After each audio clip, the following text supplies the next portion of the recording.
Hello friends, this is Ramakant and welcome to RK tutorial. सांग माने पुणी थरे आम माने कंटिन्यूअसली क्लास करने को बाहरी जाइए। जमी सांग माने तुमको बहुत दिन क्लास सब बंद थिला एवं से सरी कही रखुची। सांग माने तुमको कालीठू माने 1 तारिख क्लास तुमको प्रैक्टिस करार थिला भलसे तुमको क्लास प्रोवाइड कर लाइव क्लास सहित किसी मात्रा टेक्निकल इश्यू सांग माने तुमको रेकर्ड देवाक पड़ुची। एवं 2 तारिख सांग माने पुणी थर तुमको जो शेड्यूल थिला +2 फास्ट इयर पिला से शेड्यूल पुणी क्लास करा जिवो। जेमितिक सांग माने आज हम डिस्कसन करने जाऊे इकोनोमी अर्थशास्त्र चैप्टर नंबर 1 सांग माने 1.2 जार ना होची भारतीय अर्थव्यवस्थार वैशिष्ट्य। तुमको किसी किसी बुक्रे डिफरेन्स मिलवा माने देखा मिल डेफिनेशन जमीक भारतीय अर्थव्यवस्था भारतीय अर्थव्यवस्थार सुगुण दुर्गुण। तो सांग माने ये सबूर सेन्स गोटे रमीक तुम जाच कौन पर्टिकुलर गोटे बुक नुह 4टी 5टी बुक्र संपूर्ण सारांश को तुमको प्रोवाइड करा खूब सारे सांग मैंने तुम चैप्टर कंप्लीट होबार अच्छी तुमको नोट्स प्रोवाइड कर दिया।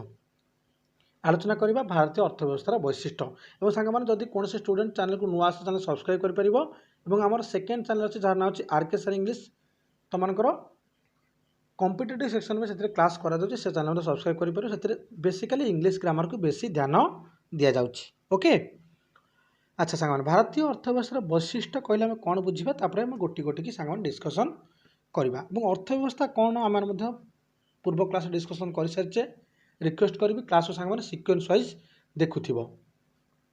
जमीक प्रथम लिखाई कौन सांग मैंने समस्त राष्ट्र को मुंड पिछा आय दृष्टि 2 भाग में विभक्त कर गोटे हूँ स्वल्पोन्नत राष्ट्र आ गोटे विकसित राष्ट्र। ए पॉइंट सांग मन रख तुम सहित एक्सप्लेन कर कौन मन रख सांग मैंने जो कहगला जो स्वल्पोन्नत और विकसित जहाँ आम विकसित को आम सांग मैंने कौन कही था संपूर्ण विकास हो गला और स्वल्पोन्नत मैंने सांग मैंने जहाँ कह जो मैंने विकास पथरे जाऊँच जमीक आमर मिलित जातिसंघर जो विशेषज्ञ मैंने अच्छा से मैंने स्वल्पोन्नत राष्ट्र को गोटे एक प्रकार नूतन आख्या देते जो थे कौन ना वार्षिक मुंड पिछा आय जो थे कौन आस्ते आस्ते बढ़ुची। किंतु जदि आम कहवा जे विकसित राष्ट्र कौन सांग मैंने बहुत गुड़े विकसित राष्ट्र अच्छे नेक्स्ट पार्ट डिस्कसन करवा। तो ये खाली मन रख स्वल्पोन्नत जो मैंने विकास आड़ को अग्रसर होती किसी मात्रा कौन विकास हो सारी विकसित आम कहवा जो राष्ट्र गुड़े संपूर्ण रूप से विकास कर सारे। ओके सांग मैंने नेक्स्ट पार्ट देखिए सांग मैंने स्वल्पोन्नत राष्ट्र कहले कौन बुझा और विकसित राष्ट्र कहले कौन बुझा डेफिनेशन सह आम एग्जाम्पल देखा। सांग मैंने जब वीडियो पसंद अच्छे गोटे लाइक कर लाइक कौन पाई करूना सांग मैंने मुझे देखुली मोर चैनल जो सेक्शन अच्छी गोटे माने एनालिटिक्स सेक्शन में सांग मैंने 70% मोर जहाँ भी आसूची व्यूज ता संपूर्ण रूप से अनसब्सक्राइबर पाखर ही आसूची। तो बहुत गुड़े अच्छा जो मैंने कि चैनल रे विजिट कर किसी चैनल देखुं मुझे किसी मैंने आक्षेप करने कहूनी कि चैनल सब्सक्राइब करना रिक्वेस्ट कर सांग चैनल सब्सक्राइब करके बेल आइकन ऑन करके रखिबा। देखिबा नेक्स्ट स्लाइड सांग मैंने स्वल्पोन्नत राष्ट्र कहले आम कौन कहबा ना मिलित जातिसंघर मत अनुजाई स्वल्पोन्नत राष्ट्र कहले जो राष्ट्र मानकर विकसित राष्ट्र मानकर मुंड पिछा आय ठार कम बा कहि माने यथेष्ट कम एवं क्यों मैंने स्वल्पोन्नत राष्ट्र भर आसुँच भारत आसूची श्रीलंका आसूची भूटान न्यूजीलैंड सांग मैंने सब आसुँच स्वल्पोन्नत राष्ट्र भितर डिस्कसन करवा टिके खाली पॉइंट पढ़ी रखुची। और विकसित राष्ट्र कहले कौन बुझा ना विकसित राष्ट्र कहले जो राष्ट्र मानकर मुंड पिछा आय अन्य राष्ट्र मान तुलन में यथेष्ट अधिक बा कहीपर स्वल्पोन्नत राष्ट्र मानकर मुंड पिछा आय हिसाब से जो मुंड पिछा आय रही बहुत अधिका यथेष्ट अधिका आम कौन कहवा से राष्ट्र गुड़ी कौन कहवा से होती विकसित राष्ट्र। ओके एवं सांग मैंने टी आम भल से डिस्कसन करें कहीं भारत विषय जानवर अधिकार अच्छे आम जाना कहीं आम मानकर जदि आगु जो मैंने भी इकोनोमिक हाई स्टडी कर बहुत हेल्पफुल हम समस्त हेल्पफुल रमको नॉलेज नबार अच्छी स्कोर ऑटोमेटिक हो। ओके देख सांग मैंने जितेबाला कहवा आम 1947 मसीह देश स्वाधीन होगा समय से आम जानी आम कौन अवस्था था भारतर और से स्थिति आम कह भारतीय अर्थव्यवस्था उभय माने दुईटी जाक प्रगतिशीलता और अनग्रसता लक्षण मान देखा देता। स्वाधीनता पर जो सांग मैंने 1951 मसीह ठार आमर नूतन अर्थनैतिक योजना सब आरंभ करागला से सब कार्यकारी है ତାହା ଯୋଗୁଁ ଅର୍ଥନୈତିକ ପ୍ରଗତି କ୍ଷେତ୍ରରେ ଅନେକ ମାନେ କହିପାରିବା ଆମେ ସଫଳ ପାଇଲେ, କେତେକ ପ୍ରତିବନ୍ଧକ ମଧ୍ୟ ଆସିଲା ଏବଂ ପ୍ରତିବନ୍ଧକକୁ ଦୂର କରିବା ସମ୍ଭବ ହୋଇପାରିଛି କେବଳ ଅର୍ଥ ବ୍ୟବସ୍ଥାକୁ ଯେତେବେଳେ ଆମେ କ'ଣ କରୁଛେ ବୁଝିବାକୁ ଚେଷ୍ଟା କରିଛେ କିମ୍ବା ସେକୁ ବିଶ୍ଳେଷଣ କରିବାକୁ ଚେଷ୍ଟା କରିଛେ। ତ ମୋ ହିସାବରେ ଯେଉଁମାନେ ଇକୋନୋମିକ୍ର ଷ୍ଟୁଡେଣ୍ଟ ସେମାନଙ୍କୁ ଆମ ଭାରତର ଅର୍ଥନୀତି ବିଷୟରେ କିଛି ନା କିଛି ଏକ୍ସଟ୍ରା ବୁକ୍ସ ଆଣିକି ପଢ଼ିବାର ଆବଶ୍ୟକତା ଅଛି, ତାହେଲେ ତୁମମାନଙ୍କ ନଲେଜ ଭଲ ହୋଇପାରିବ। ଏବଂ ଭାରତୀୟ ଅର୍ଥବ୍ୟବସ୍ଥା ବହୁ କ୍ଷେତ୍ରରେ ବିଶେଷ ସାଫଲ୍ୟ ଅର୍ଜନ କରିଛି ଏବଂ ଅନ୍ୟ କ୍ଷେତ୍ର ମଧ୍ୟ ଏବେ ବି କ'ଣ ପଛକୁ ରହିଛି, କାହିଁକିନା ଆମେ ଇନଭେନସନ୍ କ'ଣ ଏପର୍ଯ୍ୟନ୍ତ ଭାରତବାସୀଙ୍କ ମନରେ ଏପର୍ଯ୍ୟନ୍ତ ଆସିନି, କାହିଁକିନା ଆମେ ପେଟ ପାଇଁ ମାନେ ଖାଉଛେ, ପେଟ ପୁରିଲେ ଆମେ ବସିଲେ ଚୁପ୍ ହେଇକିରି ଆମେ କିଛି ନୂଆ ହିଁ ଟ୍ରାଏ କରୁନେ। ଆମେ ଚାହୁଁନେ କିଛି ଆମେ ଉଦ୍ଭାବନ କରିବାକୁ, ହଁ କିଛି ମାତ୍ରାରେ ହେଉଛି କିନ୍ତୁ ଅନ୍ୟ ଦେଶ ବା ଅନ୍ୟ ରାଷ୍ଟ୍ରମାନଙ୍କ ତୁଳନାରେ ଆମେ ବହୁତ କମ୍ ଉଦ୍ଭାବନ କରିପାରୁଛେ, ଆବିଷ୍କାର କରିପାରୁଛେ। ଏବଂ ଯଦି ଆମେ ସେହି ଦୃଷ୍ଟିକୋଣରୁ ଟିକେ ନଜର ପକାଇବା, ଭାରତୀୟ ଅର୍ଥବ୍ୟବସ୍ଥା ଏକ ସ୍ୱଳ୍ପ ବିକଶିତ ବା କହିପାରିବା ସ୍ୱଳ୍ପୋନ୍ନତ ରାଷ୍ଟ୍ର, ଆମେ କହିପାରିବା ସ୍ୱଳ୍ପୋନ୍ନତ ରାଷ୍ଟ୍ର ବିକାଶ କ୍ଷେତ୍ରରେ ରହିଛି ଏବଂ ତାକୁ ଆମେ କ'ଣ କରିବା ସ୍ୱଳ୍ପ ବିକଶିତ ଅର୍ଥନୈତିକ ବ୍ୟବସ୍ଥା ଆମେ କ'ଣ ଗ୍ରହଣ କରୁଅଛେ। ବିକଶିତ ରାଷ୍ଟ୍ର ସାଙ୍ଗମାନେ କହିଲେ କ'ଣ, ଯାହାର ଅଲରେଡ଼ି ଯେଉଁମାନଙ୍କର ମୁଣ୍ଡ ପିଛା ଆୟ ମୋର୍ ଦେନ୍ ସଫିସିଏଣ୍ଟ, ସାଙ୍ଗମାନେ ଯେମିତିକି ଭାରତଠୁ ସେମାନଙ୍କର ସବୁ ମୁଣ୍ଡ ପିଛା ଆୟ ପାଖାପାଖି 100 ଗୁଣ 150 ଗୁଣ ସବୁ ସେମାନଙ୍କର, କେଉଁମାନଙ୍କର ଆମେ କହିପାରିବା କାନାଡ଼ା ହେଉ, ଯୁକ୍ତରାଷ୍ଟ୍ର ଆମେରିକା, ଜର୍ମାନୀ, ପଶ୍ଚିମ ୟୁରୋପୀୟ ସବୁ, ଚାଇନା ଆମ ଉପରକୁ ସାଙ୍ଗମାନେ ରହିବ। ତୁମମାନେ ଭାବୁଥିବ ଚାଇନା ପାଖରେ ଗୁଡ଼େ ପଇସା ଅଛି, ସାଙ୍ଗମାନେ ଅଛି କିନ୍ତୁ ଆମର ଟିକେ ଉପରକୁ ଚାଇନା ରହିଛି। ଏବଂ ଭାରତୀୟ ଅର୍ଥବ୍ୟବସ୍ଥାରେ ଆମେ କହିପାରିବା କ'ଣ ନା ଏବେ ବି କିଛି ମାତ୍ରାରେ ଆମର ଇନଭେନସନ୍କୁ ହେଉ, ଆମର କୌଣସି ଟେକ୍ନୋଲୋଜିକୁ ଆମେ ଏବେ ବି ବହୁତ ପଛରେ ରହିଯାଉଛେ। ଆମେ କେବଳ ଡେଇଁ ଡାଇଁକି ଚାଲି ଯାଉଛେ ସମାଜ ପଛରେ, କିନ୍ତୁ ଆମେ ଏପର୍ଯ୍ୟନ୍ତ ଟେକ୍ନୋଲୋଜି କ'ଣ ନିଜ ହିସାବରେ କେବେ ବି ଗ୍ରହଣ କରିପାରେ ନାହିଁ, ମାନେ ଭାରତବାସୀଙ୍କ ହିସାବରେ। କାହିଁକିନା ଆମେ ତ ଚାଇନାର ହେଉ କୌଣସି ପ୍ରଡ଼କ୍ଟ ହେଉ କିମ୍ବା କୌଣସି ଅଲଗା ସାଉଥ କୋରିଆନ୍ ହେଉ, ଫ୍ରାନ୍ସ ହେଉ କୌଣସି ପ୍ରଡ଼କ୍ଟ ୟୁଜ୍ କରିଦେଉଛେ, କ'ଣ ଆମେ ମଡ଼ର୍ଣ୍ଣ ହେଇଗଲେ ନା। ଯେବେ ଆମେ ସେହି ଜିନିଷକୁ ନିଜେ ପ୍ରଡ଼କ୍ଟ କରିବା, ପ୍ରଡ଼କ୍ସନ୍ କରିକି ୟୁଜ୍ କରିବା, ତାହେଲେ ଆମେ କ'ଣ ଗୋଟିଏ ପ୍ରପର୍ ମାନେ ଭାରତବର୍ଷ ଯାହା ଦୀର୍ଘ 50 ବର୍ଷ ପୂର୍ବରୁ ଯେମିତିକି ଭାରତବର୍ଷର ଗୋଟେ ନାଁ, ଗୋଟେ ଆମେ କହିପାରିବା ପରମ୍ପରା, ଐତିହ୍ୟ ସୃଷ୍ଟି କରିପାରିଥିଲା, ସେମିତି ସୃଷ୍ଟି କରିପାରିବା। ତା ସାଙ୍ଗମାନେ ସମ୍ଭବ ହୋଇପାରିବ କିଛି ମାତ୍ରାରେ ଯଦି ଆମର ଚେଷ୍ଟା ରହିବ। ହଁ ଆମେ ସମ୍ପୂର୍ଣ୍ଣ ଚାହିଁଲେ କରିପାରିବନି, କିନ୍ତୁ କିଛି ମାତ୍ରା ଚେଷ୍ଟା ରହିବା ଆବଶ୍ୟକ ଅଟେ। ଦେଖିବା ନେକ୍ସଟ ପଏଣ୍ଟ ସାଙ୍ଗମାନେ, ଭାରତୀୟ ଅର୍ଥବ୍ୟବସ୍ଥାରେ ଯେଉଁ ସ୍ୱଳ୍ପ ବିକାଶ ଥିଲା, କିଛି ମାତ୍ରାରେ ଯେଉଁ ବିକାଶ ହେଇଥିଲା ଏବଂ ଅନ୍ୟ କ'ଣ ସବୁ ପ୍ରତିବନ୍ଧକ ଥିଲା ସେ ବିଷୟରେ ଡିସ୍କସନ୍ କରିବା। ସାଙ୍ଗମାନେ ଭାରତୀୟ ଅର୍ଥବ୍ୟବସ୍ଥାରେ ଯେଉଁ ସ୍ୱଳ୍ପ ବିକାଶର ଲକ୍ଷଣ ସବୁ ତୁମମାନେ ସ୍ଲାଇଡ଼ରେ ଦେଖିପାରୁଥିବ, ଆମେ ମଧ୍ୟ single Bai single one by one ଭଲସେ ଗୋଟି ଗୋଟି ଏସବୁକୁ ଡିସ୍କସନ୍ କରିବା। ଓକେ, ପ୍ରଥମେ ପଢ଼ି ରଖିବା। 1. ସ୍ୱଳ୍ପ ମୁଣ୍ଡ ପିଛା ଆୟ କ'ଣ, ତା ସାଙ୍ଗମାନେ ସ୍ୱଳ୍ପ ମୁଣ୍ଡ ପିଛା ଆୟ କହିଲେ କ'ଣ, ଆମେ କେମିତି ମୁଣ୍ଡ ପିଛା ଆୟ ବାହାର କରିବା, ଏସବୁର ସମ୍ପୂର୍ଣ୍ଣ ରୂପରେ ମୁଁ ତୁମମାନଙ୍କୁ କ୍ଲାସ୍ରେ ବୁଝେଇ ସାରିଛି, ତଥାପି ଆମେ ଆଉଥରେ ମଧ୍ୟ ଡିସ୍କସନ୍ କରିବା। ପଏଣ୍ଟ ନମ୍ବର 2 ହେଉଛି ସାଙ୍ଗମାନେ ନିମ୍ନମାନର ଜୀବନ ଧାରଣର ମାନେ ଚଳଣି ବା କହିପାରିବା ଯେଉଁ ଜୀବନ ଧାରଣ ଶୈଳୀ ଥିଲା, ପ୍ରଣାଳୀ ଥିଲା, ଯେଉଁ ଶୈଳୀ ଥିଲା ତାହା ଆମର ବହୁତ ନିମ୍ନମାନର ରହିଥିଲା। ଆୟର ଅସମ ବଣ୍ଟନ, ଯାହା ବି ସାଙ୍ଗମାନେ ଇନକମ୍ର ଯେଉଁ ସୋର୍ସେସ୍ ଅଛି, ଆମର ଟ୍ୟାକ୍ସ ହେଉ କୌଣସି ପ୍ରକାର ଆମେ କ'ଣ କହିପାରିବା, ଯେମିତି ସୋର୍ସେସ୍ ହେଉ, ଆମର ଟୁରିଷ୍ଟର ଯେଉଁ ସୋର୍ସେସ୍ ହେଉ, ଯେମିତିକି ଆମର ଓଡ଼ିଶାକୁ କୌଣସି ଟଙ୍କା ବାହାର ଦେଶରୁ ଆସୁ ବା କହିପାରିବା ଭାରତକୁ କୌଣସି ଟଙ୍କା ଆମର କିମ୍ବା ଅର୍ଥ କୌଣସି ସମ୍ପତ୍ତି ପ୍ରପର୍ଟି ଆମର ବାହାର ଦେଶରୁ, ସେସବୁ ସାଙ୍ଗମାନେ ଆମେ ଠିକ୍ ଭାବରେ ବଣ୍ଟନ କରିପାରୁନେ ଏବଂ ଜନସଂଖ୍ୟାର ପ୍ରବଳ ଚାପ ରହୁଛି, କୃଷିର ପ୍ରାଧାନ୍ୟ, ଅନୁପଯୋଗୀ ସମ୍ବଳ, ବ୍ୟାପକ ବେକାରୀ, ଦାରିଦ୍ର୍ୟତା, ପୁଞ୍ଜିର ସ୍ୱଳ୍ପତା, ଅନୁନ୍ନତ ବୈଷୟିକ ଜ୍ଞାନ, ପ୍ରତିକୂଳ ସାମାଜିକ ଅର୍ଥନୈତିକ ବ୍ୟବସ୍ଥା, ଦୁର୍ବଳ ଅର୍ଥନୈତିକ ସଂଗଠନ, ଗ୍ରାମ୍ୟ ଅର୍ଥନୈତିକ ବ୍ୟବସ୍ଥା। ସାଙ୍ଗମାନେ ସବୁର ଆମେ ପଏଣ୍ଟ ବାଇ ପଏଣ୍ଟ ଡିସ୍କସନ୍ କରିବା। ଆମେ ଜାଣିବା ଯେ ଭାରତୀୟ ଅର୍ଥବ୍ୟବସ୍ଥା ଏତେ ସ୍ୱଳ୍ପ ବିକାଶ କାହିଁକି ଥିଲା। ଯେମିତିକି ବେଳେବେଳେ ମଧ୍ୟ ଏକ୍ଜାମ୍ରେ ତୁମର କୋଶ୍ଚିନ୍ ଆସିଯାଏ, ଏ ଯେଉଁ କୋଶ୍ଚିନ୍ ସାଙ୍ଗମାନେ ଆସିବ ତାହା ବି ଲଙ୍ଗ୍ କୋଶ୍ଚିନ୍ ଆସିବ, ଏଥିରେ ମଧ୍ୟ ସର୍ଟ କୋଶ୍ଚିନ୍ ଅଟୋମେଟିକ୍ ହେଇପାରିବ। ଓକେ, ତ ପ୍ରଥମେ ସାଙ୍ଗମାନେ ଆମେ ଡିସ୍କସନ୍ କରିବା ସ୍ୱଳ୍ପ ମୁଣ୍ଡ ପିଛା ଆୟ କ'ଣ, କାହିଁକିନା ପଏଣ୍ଟ ତୁମ ସହ ଡିସ୍କସନ୍ କରିଥିଲେ, ଟିକେ ଖାଲି ଆମେ ଓଭରଅଲ୍ ନେଇକି ନେକ୍ସଟ ନମ୍ବରକୁ ପଳାଇଯିବା, ପଏଣ୍ଟ ନମ୍ବର 2କୁ। ତ ପ୍ରଥମେ ପଏଣ୍ଟ ନମ୍ବର 1, 2, 3 ସାଙ୍ଗମାନେ ଡିସ୍କସନ୍ କରିନେବା ଭାବିଛି ମୁଁ, ଓ ତାପରେ ଆଉ ଯେଉଁଟା 5, 5 ଆମେ ପ୍ଲସ୍ ଡିସ୍କସନ୍ କରିଦେବା ଦୁଇଟି କ୍ଲାସ୍ରେ। ଓକେ, କାହିଁକିନା ଭିଡ଼ିଓ ସାଙ୍ଗମାନେ 15 ମିନିଟ୍ 18 ମିନିଟ୍ ପ୍ଲସ୍ ହିଁ ରହିବ, କାହିଁକିନା ବହୁତ ଗୁଡ଼ିଏ ଷ୍ଟୁଡେଣ୍ଟ କମ୍ପ୍ଲେନ୍ କରୁଛନ୍ତି ସାର୍ ଆପଣ ଛୋଟ ଛୋଟ ଭିଡ଼ିଓ ଦିଅନ୍ତୁ ଆମକୁ ଦେଖିବାକୁ ସୁବିଧା ହେବ, ଏବଂ କିଛି ମଧ୍ୟ ଷ୍ଟୁଡେଣ୍ଟ ଅଛନ୍ତି କହୁଛନ୍ତି ସାର୍ ଆପଣ ଆମକୁ 1 ଆୱାର ପ୍ଲସ୍ ଭିଡ଼ିଓ ଦିଅନ୍ତୁ। କାହା କଥା ଶୁଣାଯିବ ତୁମମାନେ ଫାଇନାଲ୍ କରି ମୋତେ କହିବ। ଓକେ, ଦେଖିବା ସ୍ୱଳ୍ପ ମୁଣ୍ଡ ପିଛା ଆୟ କ'ଣ। ସ୍ୱଳ୍ପ ମୁଣ୍ଡ ପିଛା ଆୟ କହିଲେ ଗୋଟିଏ ଦେଶର ଏକ ନିର୍ଦ୍ଦିଷ୍ଟ ବର୍ଷରେ ଜାତୀୟ ଆୟକୁ ସେହି ବର୍ଷର ମୋଟ ଜନସଂଖ୍ୟା ଦ୍ୱାରା ଭାଗ କଲେ ଆମେ ସେହି ବର୍ଷର ସେ ଦେଶର ମୁଣ୍ଡ ପିଛା ଆୟ ପାଇଥାଉ। ଏବଂ ତାହାକୁ ହିଁ ମୁଣ୍ଡ ପିଛା ଆୟ ବୋଲି କୁହାଯାଏ। ସାଙ୍ଗମାନେ ଟିକେ ଆମେ ଡିସ୍କସନ୍ ଭଲସେ କରିବା। ଯେମିତି ଜାଣିଛେ ମୁଣ୍ଡ ପିଛା ଆୟ ଯଦି ବାହାର କରିବାକୁ ଆମ କ'ଣ ହେବ ନା ସମୁଦାୟ ଜାତୀୟ ଆୟ ଯେତିକି ଆମର ଇନକମ୍ ତାକୁ ଆମେ ଯଦି ମୋଟ ଜନସଂଖ୍ୟାରେ ଭାଗ କରିଦେବା ତାହେଲେ ସ୍ୱଳ୍ପ ମୁଣ୍ଡ ପିଛା ଆୟ ଆମେ ପାଇଯାଇ ପାରିବା। ଓକେ ସାଙ୍ଗମାନେ, ଦେଖ ସ୍ୱଳ୍ପ ମୁଣ୍ଡ ପିଛା ଆୟ ଆମେ କହିପାରିବା ସ୍ୱଳ୍ପୋନ୍ନତ ଅର୍ଥନୀତିର ପ୍ରଧାନ ଲକ୍ଷଣ ବା କହିପାରିବା ବିକାଶୋନ୍ମୁଖୀ ଦେଶ ଆମେ ଯାହାକୁ କହିଥାଉ। ସ୍ୱଳ୍ପୋନ୍ନତ କହିଲେ ସାଙ୍ଗମାନେ କିଛି ମାତ୍ରାରେ ବିକାଶୋନ୍ମୁଖୀ କହିଲେ ଯେ ବିକାଶ ଆଡ଼କୁ ଅଗ୍ରସର। ମୁଣ୍ଡ ପିଛା ଆୟ ଅର୍ଥ ଦେଶର ବର୍ଷକରେ ବ୍ୟକ୍ତି ପିଛା ହାରରେ ଆୟକୁ ଆମେ କରିଥାଉ ଏବଂ ଗୋଟିଏ ଦେଶରେ ନିର୍ଦ୍ଦିଷ୍ଟ ବର୍ଷର ଜାତୀୟ ଆୟକୁ ସେହି ବର୍ଷର ଯେତିକି ଜନସଂଖ୍ୟା ଅଛନ୍ତି, ଧର ବର୍ତ୍ତମାନ ଜନସଂଖ୍ୟା ସାଙ୍ଗମାନେ ଯେତେ ବି ଥାନ୍ତୁ କିନ୍ତୁ ଆମେ ଧରିକି ଯିବା 2011 ଜନଗଣନା ହିସାବରେ ଆମର 121 କୋଟି ସମଥିଙ୍ଗ। ତ ଏହାଦ୍ୱାରା ଭାଗ କଲେ ଆମେ ସେହି ବର୍ଷର ସେ ଦେଶର ମୁଣ୍ଡ ପିଛା ଆୟକୁ ଆମେ ପାଇପାରିବା।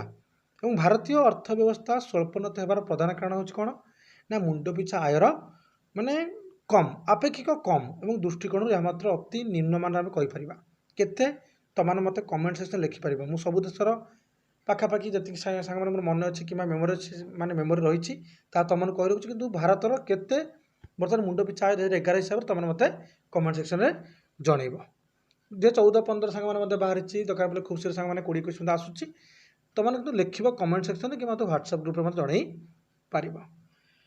ଆମର କହିବା ଯଦି ବିକାଶୋନ୍ମୁଖୀ ଦେଶ ଭିତରୁ ସାଙ୍ଗମାନେ ଭାରତ କେତେ ମୁଁ ତମମାନଙ୍କୁ କହୁନି, ମୋତେ କମେଣ୍ଟ ସେକ୍ସନ୍ ଲେଖିବ। ଚୀନ ରହୁଛି ପାଖାପାଖି 8,000 ଭଳିଆ ଏବଂ ବ୍ରାଜିଲ ଆରାଉଣ୍ଡ 12,000, ଜାପାନ ଆରାଉଣ୍ଡ ହେଉଛି ସାଙ୍ଗମାନେ 40,000 ଭଳିଆ, ଯୁକ୍ତରାଜ୍ୟ ଆମେ ଯାହାକୁ ଇକୋ କହିଥାଉ ୟୁନାଇଟେଡ୍ ଷ୍ଟେଟ୍ ଅଫ୍ ଆମେରିକା, ତାପରେ ଆମର ୟୁନାଇଟେଡ୍ କିଙ୍ଗଡମ୍ ଏସବୁରେ ପାଖାପାଖି ତାଙ୍କର ହେଉଛି 50,000 ଭଳିଆ ମୁଣ୍ଡ ପିଛା ଆୟ।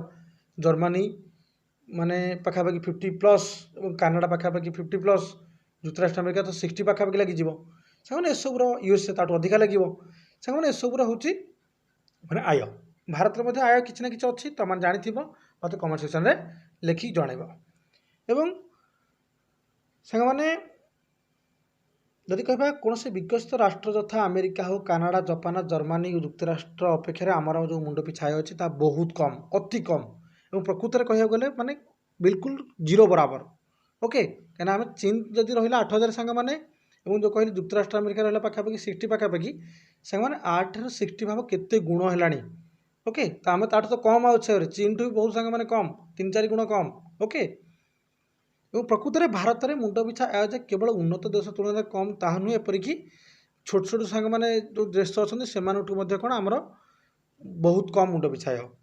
ଯେମିତି ଆମ ଆଜିକା ଡେଟ୍ରେ କୌଣସି ଘରେ ଜଣେ ଲୋକ ରୋଜଗାର କରୁଛି, 5 ଲୋକ ବସି ଖାଉଛନ୍ତି, ସେମାନେ ସ୍ୱଳ୍ପ ମୁଣ୍ଡ ପିଛା ଆୟ ସେଇଠୁ ହିଁ ଆରମ୍ଭ ହୋଇଥାଏ ଏବଂ ଏହା ଉତ୍କଟ ଦାରିଦ୍ର୍ୟ ତଥା ଲୋକମାନଙ୍କ ନ୍ୟୁନ ଜୀବନଧାରଣକୁ ମାନକୁ କ'ଣ ସୂଚନା ଦେଇଥାଏ। ଓକେ, ବର୍ତ୍ତମାନ ଦେଖିବା ଜୀବନଧାରଣର ମାନ ନ୍ୟୁନ କ'ଣ ପାଇଁ, ସେ କାରଣକୁ ଆମେ ଡିସ୍କସନ୍ କରିବା।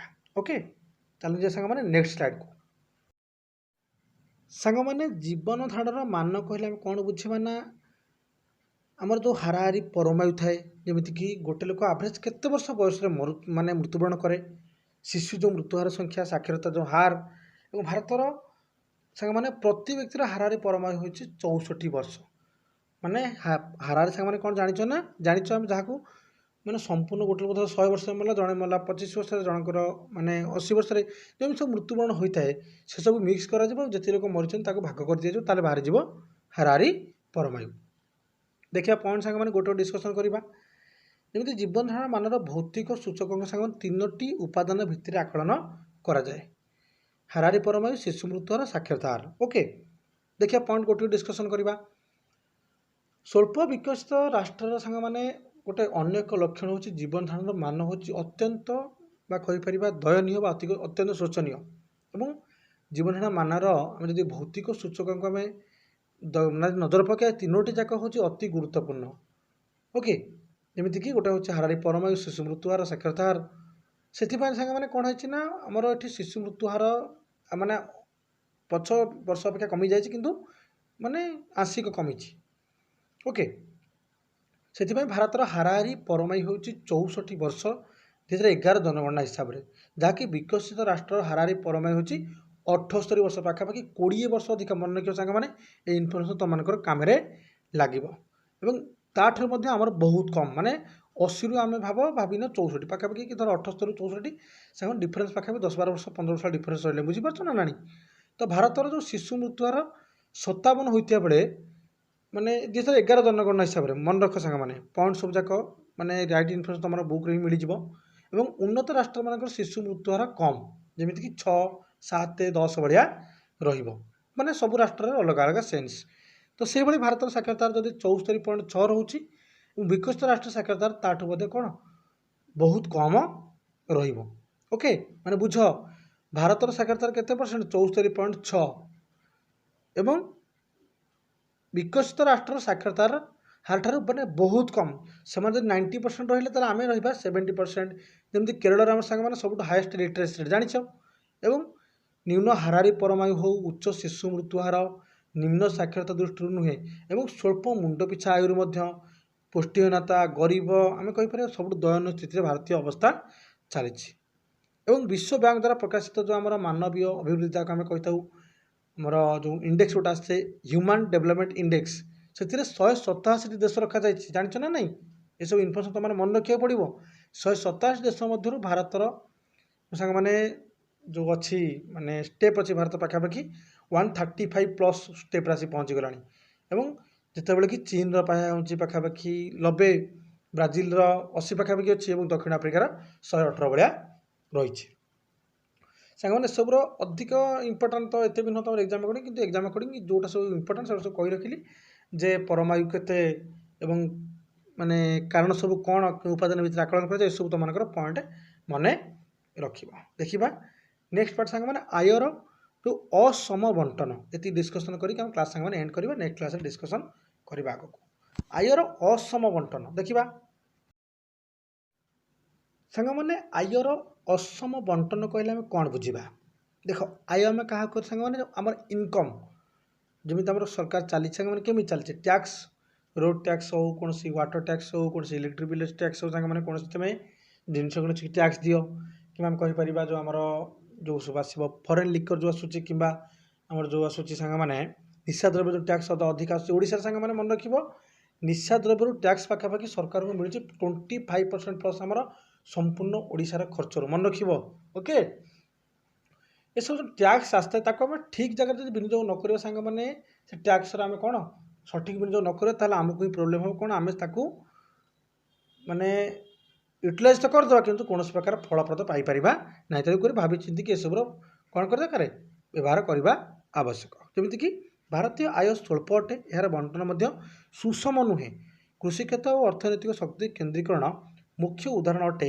आयर असमानतार बंटनर माने कृषि क्षेत्र सांगे मैंने अजस्र पैसा चाहूँ कि जी आवश्यक पाइबा तो यहाँ पाइपार ता सहित शक्ति केन्द्रीकरण सब पॉइंट आम भलसे डिस्कसन करवा शुण सांग मैंने भारतर आय केवल स्वल्प अल्प से कथा नुह तार बंटा जो प्रक्रिया अति खराब एवं कृषि क्षेत्र में आमर जो अच्छी भूमिर असमान बंटन धर क्या पाखे अच्छी तो 8 माणे जमी से खाऊ लोक बिकी दूसरी और जब क्या पाखे ना से चाष कर गंडे खाई पारुनी एवं अणकृषि क्षेत्र में अर्थनैतिक शक्तिर केन्द्रीकरण होची आयर असमानतार प्रधान कारण अर्थनैतिक शक्तिर केन्द्रीकरण माने सांग माने देख इकोनोमिक जो सांग माने हमरो जो थाए जीडीपी रेट तुम जानते ग्रोथ एंड डेवलपमेंट जो रेट थाए सेटा सांग माने बेले बेले देखिबो सबले ऊपर नीच भारत रोचे एवं दरकार पड़े उपरकू जी तलू पड़े आसूँ किंतु अलग कंट्री अपेक्षा सांग माने आमर बेसी असंतुलित अवस्था रही अच्छी ता सांग अलग कथा तुम नेक्स्ट क्लास पढ़ो क्या जीडीपी तो सांग तुम सिलेबस भर आसूनी तो कहीं किसी लाभ ना तेणुक 2009-10 मसीह जो आयर दृष्टि जो लक्ष्य रखा जाए जनसंख्यार आम जो 20% परिवार मन रख 20% परिवार जातीय आयर 53.3% पाई बेले सर्वनिम्न स्तर थी 20% परिवार जातीय आयर 100% मात्र 6.1% पाई था ये हूँ 9-10 हिसाब से 53.3 क्यों मैंने पाँच जातीय आयर जो मैंने रोचे प्रॉपर्टीविस्ट कहीपर जो मैंने होती इंडस्ट्रियलिस्ट और यह भारतर आय और संपद पट रही असमानतार एक कहीपर प्रमाण गोटे उदाहरण एक ज्वलंत उदाहरण एवं यह भारत में माने जो आय अच्छी इनकम जो सोर्सेस रही है कौन कर ना हाराहारी आय ठार अत्यंत न्यून दर्शाई था सांग मैंने टी घाटी गला बुझे दूसरी धर एग्जाम्पल सहित बुझा तो सांग मैंने मो पाखे मु बहुत बड़ इंडस्ट्रियलिस्ट भाभी नि एग्जाम्पल भाव से तो अलग कथा सांग मैंने तुम धर भाव तुम बहुत बड़ इंडस्ट्रियलिस्ट तुम कौन कर जीडीपी सहित तुम जो मेल रहा रहीपर आमर जो रहा संपूर्ण इनकम तुमने अधिका बहु कर तुमने चाहिए माने टोटाली लोक मान पैसा जमी तुम टंका टंका सांग रखी 100 टका 200 टका रखी तुम अकाउंट में रखीछ जदि ओडिशा रे 4.5 कोटी लोक समस्त रखन सांग केते पैसा है से पैसा से यूटिलाइज करे से लाभ पाइबे कि तुम पैसा रखीदेव तुम पाइब सामान्य मात्र तो यू टे भाव प्रोसेस वाइज माइंड रे तुम 100% बुझीपार ओके। तो यही सब जो ही देश दारिद्र्य समस्या अत्यंत गुरुतर हो लोक मान जीवन धारणा मान अत्यंत न्यून हो जाए गरीब गरीब हो जाती जो धनी से धनी होगी जाऊँ। तो सांग मैंने यह तुम आज क्लास एंड कर आयर असम बंटन तापर नेक्स्ट क्लास डिस्कसन करवा जनसंख्यार प्रबल चाप तुम पॉइंट जाच जमी तुम दुईटा क्लास 1.2 सांग मैंने जो 13-14 पॉइंट अच्छे संपूर्ण रूप डिस्कसन करना आज सांग क्लास एंड कर बहुत बहुत धन्यवाद। सांग मैंने सेयार कर तुम जेकोसी ग्रुप अच्छ सेयार कर मतलब काली तुम सांग मैंने आउ गए नुआ कथा मुझे जमी माइंड भाविक रखी वेट कर चैनल सांग मैंने सेयार कर चैनल को कौन कर तुम सांगसाथी ग्रुप रे सेयार कर फेसबुक व्हाट्सएप जो ग्रुप तुम अच्छे सेयार कले सांग मोर तुम जो भल पाए मो पाखे पहुँची पार। बहुत बहुत धन्यवाद। जय हिंद।